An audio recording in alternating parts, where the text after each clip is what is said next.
மாற்றம் வருது, மக்களாட்சி வருது.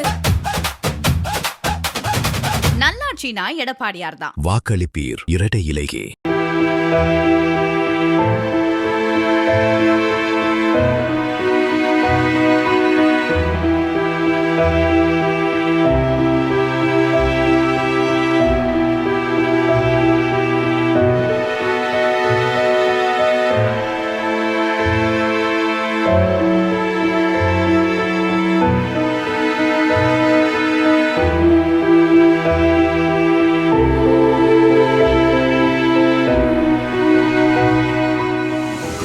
ஜெர்சி 100 ஜெர்சி 100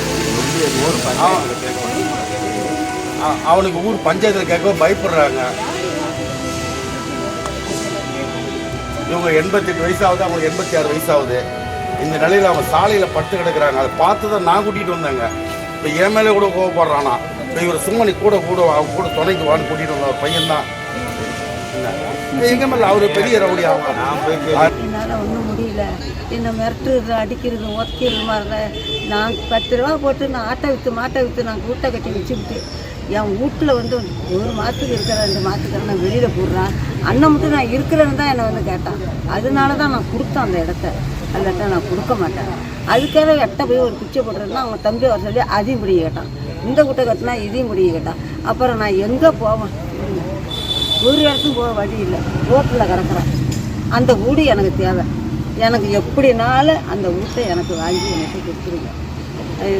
இல்லை நீங்களும் கொடுக்கல, வெளியிலும் கொடுக்கல, அங்கேயும் கொடுக்கலன்னா நாங்கள் இருந்து என்ன பிரயோசனம்? நாங்கள் சாப்பிட்றோம்.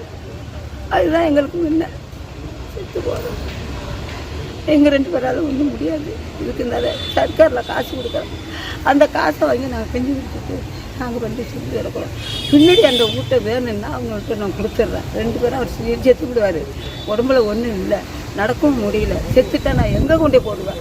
யார் வீட்டில் கொண்டே போடுவேன்? ஒரு வீட்டில் நான் போட முடியாது. அந்த எனக்குன்னு ஒரு வீடு கட்டியிருக்கிற வீடு என் வீடு இருந்துச்சுன்னா என் வீட்டில் தூக்கி கொண்டே போடுவேன். அதுக்கும் வகை இல்லாத நாங்கள் ரோட்டில் நிற்கிறோம். ரோட்டில் நிற்கிறோம் சாமி. நாங்கள் தட்டில் கிடக்கிறோம். ஒரு 30 ஓட்டு போட்டதுலேருந்து நாங்கள் ரோட்டில் கிடக்கிறோம். கஞ்சி தண்ணியோட இல்லை, பட்டினி பசிமா கிடக்கிறோம். வணக்கங்கய்யா. எனக்கு வயசு 90 ஆகுது. இது வரைக்கும் விட்டு சண்டை வளர்க்குறான். சண்டை வளர்த்து என் வீட்டில் இருக்கிற வீடு கட்டின வீட்டு அவன் வீட்டு இருக்கிறான். என்னை வெளியே பிடிச்சி அடித்து தேய்ச்சிட்டாயா. நாங்கள் ரோட்டில் உட்காந்துருக்குறோம். எங்களுக்கு பார்த்து ஆதரவு கொடுத்து ஆதரவுக்கே போய் பொடாட்டி நாங்கள் உட்காந்துருக்குறோம். உங்களை அடித்தாங்களா? போலீஸில் கம்ப்ளைண்ட் பண்ணீங்களா? கம்ப்ளைண்ட் பண்ணி அவங்க கேட்குறீங்க ஐயா. 2 தடவை கம்ப்ளைண்ட் பண்ணிட்டு போன போலீஸில் கேட்கல. இன்றைக்கும் பண்ணிட்டு இன்றைக்கி கேட்கல. இப்போ இங்கே என்ன வந்திருக்கீங்க? இங்கே அங்கேயும் கேட்கலன்னா நாங்கள் 2 பேருமே செத்துடுவோம். சாவப்போகிறோம். மருந்தை விட்டுட்டு சாவப்போகிறோம். செத்து தான் அங்கேதான் வேறு வகை எங்களுக்கு. ஐயாட்ட சொல்லிட்டு போகலாம். யாரும் கேட்கலன்னா அப்புறம் நாங்கள் என்ன பண்ண போலீஸ்லையும் கேட்க மாட்டேறாங்க. இங்கேயும் வந்துட்டேன், எங்கேயுமே கேட்க மாட்டேறாங்க. என்னோடய வார்த்தை கேட்கலங்கும் போது உயிரோடு இருந்து நாங்கள் என்ன பண்ண போகிறோம்? 2வது தடவை வந்து சண்டை வளர்த்தான். நான் கிளம்பி ஓடினேன். விடையாந்தேன். விவாத வெயிலில் உண்டடிச்சு விடையாந்தேன். இந்தமாரி என்ன அடிக்கிறான், உதைக்கிறான், பேசுகிறான், இப்படிலாம் நடத்துகிறானே, என்னை கேட்டு கொடுக்க மாட்டீங்களான்னு வந்து கேட்டேன். அதுக்கு வந்து நான் வந்து பார்க்குறேன், நீ வீட்டை போட்டாங்க. திரும்பி வரான். போய் எலெக்ஷன் முடிச்சு ஓட்டு போட்டு அப்பயும் வரல. நேற்று போகிறதுக்கு இன்னைக்கு போனதுக்கு அந்த 2 பையனுக்கு தான் பேசினாங்களே வந்து எங்களுக்கு பேசவே இல்லை. நாங்கள் அப்படியே தான் குஞ்சு இருக்கிறோம். திருப்பி கையெழுத்து போடுன்னாங்க. போட முடியாதுன்னுட்டாங்க. நான் கையெழுத்து போட மாட்டேன். எனக்கு ஒரு வகை இல்லை. உன்னிட்டே நான் என்ன கையெழுத்து போடுறது? நான் போடல. 2 பேரையும் உட்கார வச்சு அவங்க போலீஸ் வந்து ரொம்ப தூரம் எழுதினாங்க. எழுதி என்ன என் பேர் இவர் பேர் 2 பேர் எழுதினாங்க. எழுதி விட்டு என்னை வந்து கையெழுத்து போடுன்னு சொன்னாங்க. நான் கையெழுத்து போட முடியாது அப்படின்ட்டு.